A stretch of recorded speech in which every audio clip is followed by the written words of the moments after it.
এখন হচ্ছে আমার চালটা সিদ্ধ হয়ে গেছে, আমি এটা নামিয়ে ফেলবো। এটা হচ্ছে যে চিংড়িটা, আর এদিকে হচ্ছে যে মাসেলসগুলি, আর এই যে এদিকে আরও অনেক কিছু আছে, অনেক আইটেমস আছে বোঝার মতো না।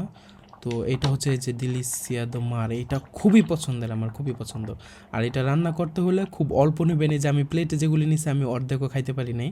এটা হচ্ছে হেভি ফুডের ভিতর কনসিডার করা হয়, মানে অল্প খাইলেই যেমন পেট ভরে যায় একদম, ভক্তি যেমন মিটে যায়, একদম তৃপ্তি মিটে যায়, এরকমও খাবার এটা। সো এটা খুবই টেস্টি। যে এইটা হচ্ছে মেইজোয়া বা কোকলস বলে ইংলিশে, হয়তো বা ক্ল্যাম্পস, বাট কী টাইপের ক্ল্যাম্পস সেটা আমার জানা নাই। এই যে শেল, আর হচ্ছে ওই যে সাইডে দেখা যাচ্ছে ঝিনুক। এই যে এটা হচ্ছে মাসেলসের মিটটা, মাসেলসের ভিতরে মিট, মানে খোসাটা ছাড়িয়ে খোসা ফেলে দিয়েছে, মিটটা ভিতরে আছে। খুবই ইন্টারেস্টিং অ্যান্ড ডিলিশিয়াস একটা খাবার। এখন আমি হচ্ছে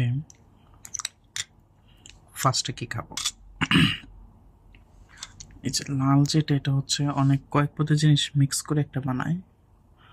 সো ডিলিশিয়াস দো মার এরকম কিছু একটা বলে, যে সামুদ্রিক ডিলিশিয়াস এরকম।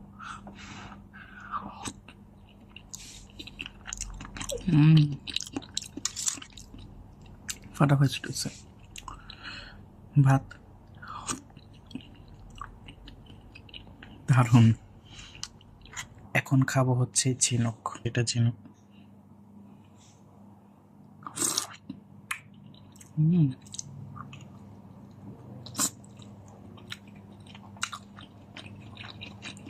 খুবই টেস্টি। এটা হচ্ছে ছোট যেগুলি,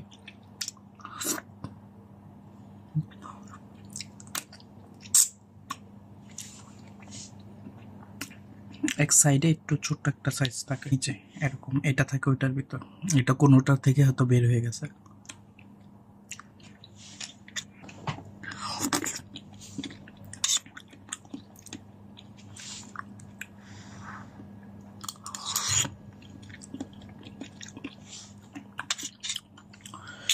আমার আবার ঝাল ছাড়া কিছু পছন্দ না, যদিও এই রেসিপিটা ঝাল নাম, আবার টেস্টিল আমি 3টা শুকনো মরিচ ফেলে দিছি।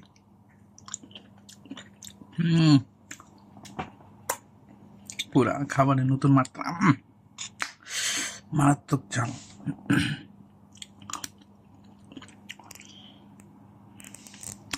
একদম সাদা, কোনো হলুদের ফাঁকি, মরিচের ফাঁকি কিচ্ছু ইউজ করা হয়নি।